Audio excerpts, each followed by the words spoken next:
টাকা ছাড়া তোমাকে কেউ কোনো দিনও মূল্য দেবে না। তোমার কাছে যদি টাকা থাকে তাহলে তুমি সর্বক্ষেত্রে মূল্যবোধ এবং একটি সম্মানিত ব্যক্তি হিসেবে আত্মপ্রকাশ ঘটাতে সক্ষম হবে। হ্যালো এভরিওয়ান, আমার নাম Snigdha and welcome to my channel simple girl স্নিগ্ধায় তোমাদের সকলকে স্বাগত। তো আজকে আমি আর আমার মা বেরিয়ে পড়েছিলাম একটা জায়গায় যাওয়ার উদ্দেশ্যে। কোথায় বলো তো? হ্যাঁ, তোমরা ঠিকই ধরেছো, আর থাম্বেল দেখেও নিশ্চয়ই বুঝে গেছো আমরা যাব আজকে হক মার্কেট মানে প্ল্যানেট। তো ফার্স্টেই আমি আর আমার মা রেডি হয়ে অটো ধরলাম আমাদের বাড়ির সামনে থেকে পাত্রপাড়া থেকে ডাইরেক্ট আমরা গেলাম মধ্যমগ্রাম থেকে ট্রেন ধরে আমরা গেলাম দমদম অ্যান্ড দেন ওখান থেকে আমরা মেট্রো ধরলাম। এখানে তোমাদেরকে আমি একটু মেট্রোর ভিডিওটা দেখিয়ে দিলাম। আমি এর আগে প্রায় অনেকবার মেট্রো চড়েছি, তো সেটা নতুন করে আর বলার কিছু নেই, অনেকেই চড়েছে। তো এখানে দেখো আমার মা কাকে দেখছে আমি তো জানি না, কি দৃষ্টি দিয়ে একদম দেখছে।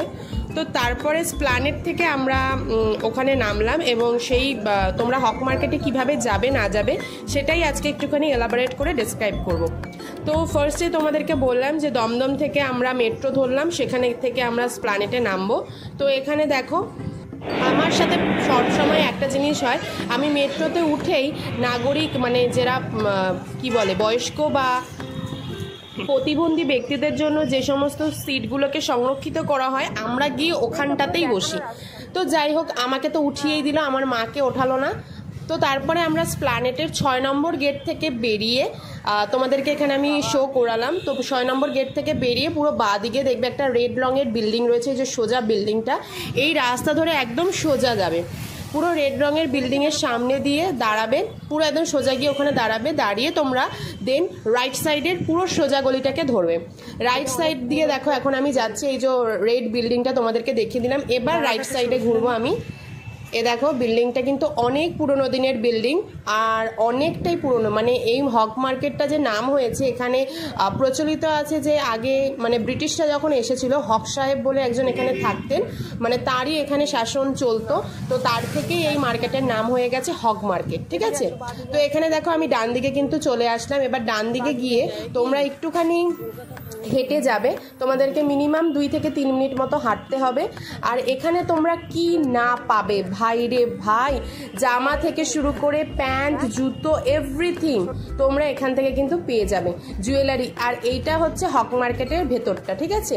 তোমরা ওখানে যাকে জিজ্ঞেস করে, ওখানে ট্রাফিক পুলিশ থাকে, কলকাতা পুলিশ থাকে, তোমরা ওখানে যাকে জিজ্ঞেস করবে তোমাদের কিন্তু দেখিয়ে দেবে। হক মার্কেটের আশ্চর্যজনক একটা ব্যাপার কি বলতো, যে এত পুরনো বিল্ডিংয়েও স্কালেটর রয়েছে। তো তারপরে আমাদের ওখানে একটু কাজ ছিল, তো সেই কাজটাকে মিটিয়ে আমরা বেরিয়ে পড়লাম। আর এখানে এই ওয়াও মোমো সব দেখলে যেখানেই দেখি না কেন আমার কেন জানি না আমার স্যারের কথা প্রচণ্ড মনে পড়ে। তো এখানে তোমরা বিল্ডিংগুলো দেখলেই বুঝতে পারবে যে কত পুরনো দিনের বিল্ডিং এখানে। আর তোমরা কিন্তু এখানে চৈত্র সেলের শপিং করতে যাবে, যেটা আমার মূল উদ্দেশ্য ছিল যাওয়ার। তো সেখানে গিয়ে তোমরা কি কি পেতে পারো, তোমরা এখানে চুড়িদার পাবে, প্লাজো পাবে, তারপরে ডল পাবে, কসমেটিক্স পাবে, তারপরে জুতো পাবে, এভরিথিং তোমরা এখানে পাবে, ইভেন খাতা বইও পাবে।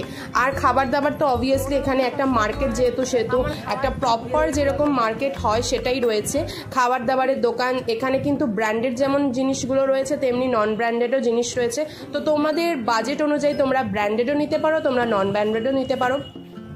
এছাড়াও আমরা যখন অনলাইনে কোনো শপিং করি সেই সব কিছুর কিন্তু বেশিরভাগ জিনিসই এখান থেকেই ওরা পারচেস করে আমাদেরকে কিন্তু ডেলিভারি করে। তো সেক্ষেত্রে তোমাদেরকে এটা আর বলা বাহুল্য, মানে অপেক্ষা রাখে না যে এখান থেকে যদি তোমরা নাও অনলাইনের থ্রুতে না নিয়ে, তাহলে কিন্তু তোমরা অনেক কটা টাকা সেভ করতে পারবে। আর এছাড়াও শান্তিনিকেতনের বেশ কিছু ব্যাগসের কালেকশনও রয়েছে যেগুলো খুব অসাধারণ ছিল। যেভাবে গেছি সেভাবেই আবার ফিরে এসেছি। তো তোমাদের যদি ভিডিওটা ভালো লাগে লাইক কমেন্ট শেয়ার এবং আমার চ্যানেলটাকে কিন্তু অবশ্যই সাবস্ক্রাইব করতে হবে। আর খুব জলদি আরও অনেক নতুন নতুন ভিডিও আমি তোমাদের সাথে শেয়ার করব।